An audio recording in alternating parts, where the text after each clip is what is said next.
आज के इस लेक्चर के अंदर हम कवर करेंगे हिस्टोलॉजी ऑफ टेस्टिस और ट्रांसफर सेक्शन ऑफ टेस्टिस।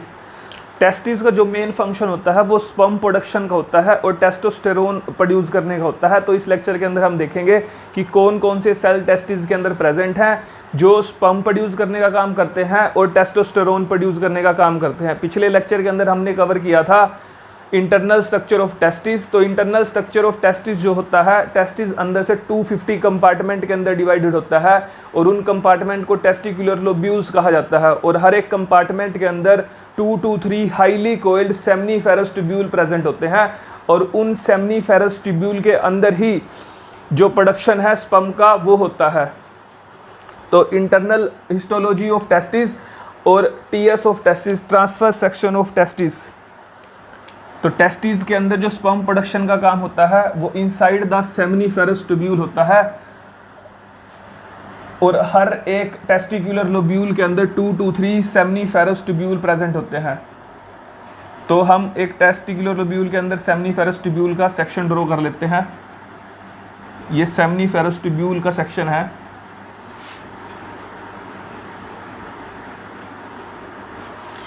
जो हर एक सेमनीफेरस ट्यूब्यूल होता है, जो आउटर मोस्ट लेयर होती है सेमनीफेरस ट्यूब्यूल की, outer most layer of seminiferous tubule is composed of white fibrous substance. वो वाइट फाइब्रस सब्सटेंस की मिलकर बनी हुई होती है जिसे ट्यूनिका प्रोप्रिया कहा जाता है। आउटर मोस्ट लेयर को, outer most layer of seminiferous tubule, जो सेमनीफेरस ट्यूब्यूल की आउटर मोस्ट लेयर है is made up of white fibre, white fibre से मिलकर बनी हुई है और जिसे ट्यूनिका प्रोप्रिया कहा जाता है। तो आउटर मोस्ट लेयर जो ट्यूब्यूल की हुई वो ट्यूनिका प्रोप्रिया है।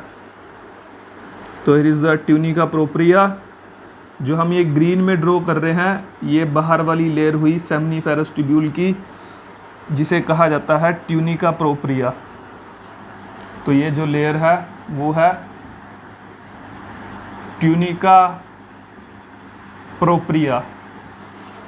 जो इनर लेयर होती है सेमनीफेरस ट्यूब्यूल की, उसके पास दो तरीके के सेल्स होते हैं। 2 type of cells. Inner layer of seminiferous tubule have 2 type of cell. एक तो क्यूबॉइडल शेप है और जर्मिनल सेल्स हैं जो स्पर्म प्रोडक्शन का काम करते हैं, अंडरगो स्पर्मेटोजेनेसिस।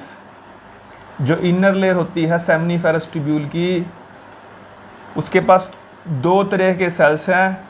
एक सेल्स तो क्यूबॉइडल सेल्स हैं, ये जो हम ड्रॉ कर रहे हैं जिनका नंबर ज़्यादा है, क्यूबॉइडल सेल्स।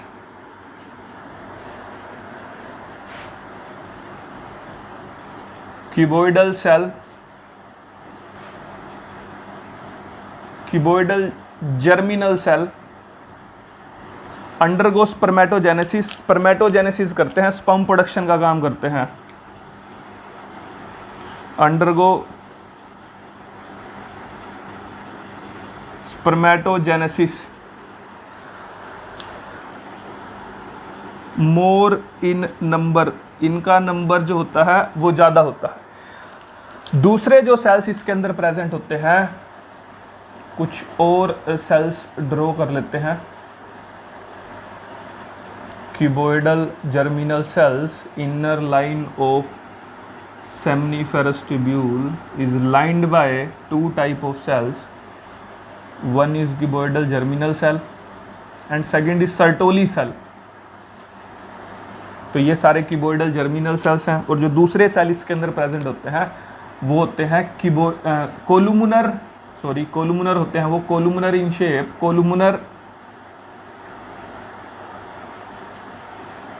कोलुमुनर सेल्स हैं और इन सेल्स को कहा जाता है सर्टोली सेल। तो ये हुए सर्टोली सेल। इन्हें सब टेंटेक्युलर सेल्स भी कहा जाता है और इन्हें नर्स सेल्स भी कहा जाता है। नर्स सेल इन्हें इसलिए कहा जाता है क्योंकि ये जो सेल्स हैं, यानी कि क्यूबॉइडल जो जर्मिनल सेल्स हैं, ये अंडरगो स्पर्मेटोजेनेसिस करके स्पर्म बनाने का काम करेंगे और जो इनको नरिशमेंट की जरूरत होगी, न्यूट्रिएंट की जरूरत होगी, वो ये nurse cells Sertoli cell provide करने का काम करते हैं।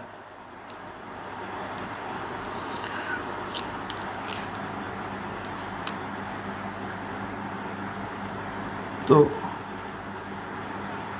here is the columnar Sertoli cell. जब स्पर्म इमेच्योर होते हैं तो वो इन सेलों के अंदर एम्बेड होते हैं for nourishment. Immature sperm embedded in Sertoli cell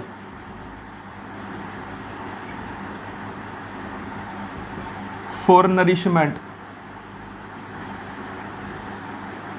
nourishment के लिए ये जो सेल्स हैं, स्पर्म सेल्स, जो कि इन सेलों से मिलकर बने हुए होते हैं, इमेच्योर होते हैं, वो इसके अंदर एम्बेड रहते हैं फॉर नरिशमेंट।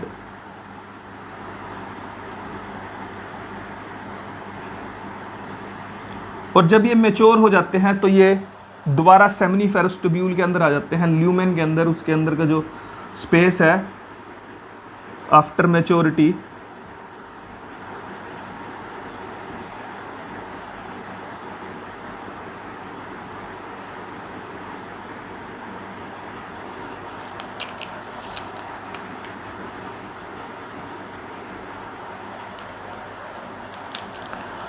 मेच्योर होने के बाद दोबारा से सेमिनिफेरस ट्यूब्यूल के अंदर आ जाएंगे। तो जो सेमिनिफेरस ट्यूब्यूल है is lined by two type of cell. Inner layer of seminiferous tubule is lined by two layer of cells. जो फर्स्ट सेल्स है वो है क्यूबोइडल जर्मिनल सेल, जो स्पर्मेटोजेनेसिस करेंगे, अंडरगो स्पर्मेटोजेनेसिस। और जो दूसरे सेल्स हैं वो है सर्टोली सेल। इन्हीं को सब टेंटिकुलर और नर्व सेल्स भी कहा जाता है। इनका जो फंक्शन है वो नरिशमेंट प्रोवाइड करवाना है डेवलपिंग स्पर्म को। जब स्पर्म डेवलप हो रहा है, इमेच्योर होता है, तो वो सर्टोली सेल के अंदर एम्बेड हो जाता है, धस जाता है। और जब वो मेच्योर हो जाता है तो दोबारा से सेमिनिफेरस ट्यूब्यूल के अंदर आ जाता है। और जो बाकी का रीजन है यहाँ कनेक्टिव टिश्यू और कुछ सेल्स प्रेजेंट है, क्योंकि स्पर्म जो टेस्टिस के हैं, जो मेन फंक्शन है, एक तो स्पर्मेटोजेनेसिस है यानी कि स्पर्म का प्रोडक्शन करना, और जो दूसरा टेस्टिस का मेन फंक्शन है वो है टेस्टोस्टेरोन को प्रोड्यूस करना। ये कनेक्टिव टिश्यू यहाँ सब। उसके बाद इस जो स्पेस होता है, जैसे कि हम लोग ये पैकिंग कर रहे हैं, तो हमने ये तीन सब्सटेंस जो सर्कुलर है शेप के अंदर, उसको पैक किया, उसको रखा, तो ये जो स्पेस बच गया इसे बोलते हैं इंटरस्टिशियल स्पेस। तो ये जो स्पेस बचा, खाली स्पेस बच गया, इस स्पेस को बोला जाता है इंटरस्टिशियल स्पेस। यहाँ पर कुछ सेल्स प्रेजेंट हैं इंटरस्टिशियल स्पेस के अंदर।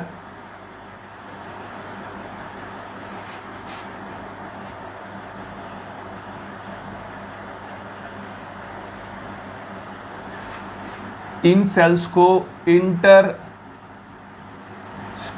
सेल कहा जाता है और इन्हें कहा जाता है leading sales.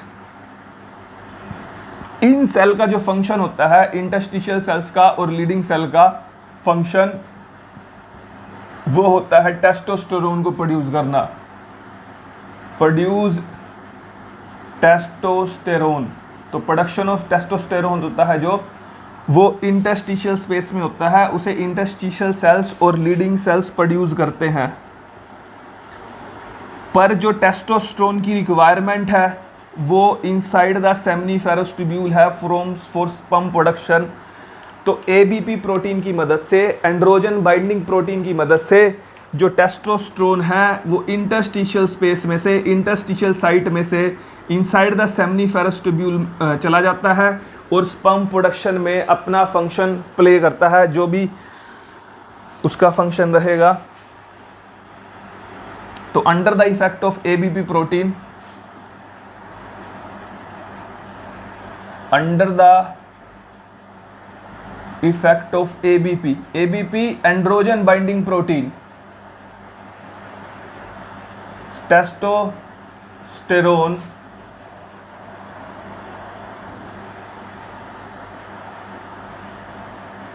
enter in seminiferous tubule.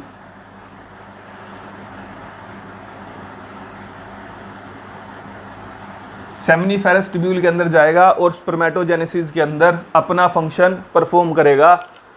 तो हमने इस वाले लेक्चर के अंदर कवर करा है histology of testis. Histology of testis जो स्पर्म होता जो टेस्टिस होते हैं उनका जो मेन फंक्शन होता है वो होता है स्पर्म को बनाना, स्पर्मेटोजेनेसिस करना और टेस्टोस्टेरोन को बनाना। तो sperm and testosterone are produce inside the seminiferous tubule. Seminiferous tubule present होते हैं टेस्टिस के अंदर। ईच सेमिनिफेरस ट्यूब्यूल जो है, जो उसकी आउटर मोस्ट लेयर है, is composed of white fibrous substance जिसे ट्यूनिका प्रोप्रिया कहा जाता है। और जो इनर लेयर है सेमिनिफेरस ट्यूब्यूल की, lined by 2 type of cell. इसके अंदर 2 तरह के सेल प्रेजेंट हैं। एक तो क्यूबॉइडल जर्मिनल सेल्स जो अंडरगो स्पर्मेटोजेनेसिस करेंगे और स्पर्म बनाने का काम करेंगे। दूसरे जो हैं वो है सर्टोली सेल, सब टेंटिकुलर सेल्स और नर्व सेल्स। इनका जो नंबर होता है क्यूबॉइडल सेल का ये ज़्यादा होता है, और जो नर्व सेल्स हैं, सर्टोली सेल हैं, इनका नंबर क्या होता है, कम। सर्टोली सेल का फंक्शन है provide nourishment to developing sperm. जब स्पर्म डेवलप हो रहा होता है तो वो इस सर्टोली सेल के अंदर एम्बेड रहता है, और आफ्टर मैच्योरिटी जो स्पर्म है वो दोबारा से सेमिनिफेरस ट्यूब्यूल के अंदर आ जाएगा। कुछ सेल्स प्रेजेंट है इंटरस्टिशियल स्पेस के अंदर, जिन्हें इंटरस्टिशियल सेल्स, लीडिंग सेल्स कहा जाता है, जिनका काम होता है टेस्टोस्टेरोन को प्रोड्यूस करना। क्योंकि टेस्टोस्टेरोन एक हार्मोन है और उसे प्रोड्यूस करने का काम करते हैं, तो इन्हें एंडोक्राइन सेल भी कहा जाता है। एंडोक्राइन ग्लैंड्स वो ग्लैंड होती हैं जो हार्मोन्स प्रोडक्शन का, केमिकल प्रोडक्शन का काम करती हैं। तो एंडोक्राइन सेल वो सेल हुए जो कि केमिकल प्रोड्यूस करने का काम करेंगे, यानी कि ये केमिकल प्रोड्यूस कर रहे हैं ये सेल, तो इन्हें एंडोक्राइन सेल भी कहा जाता है।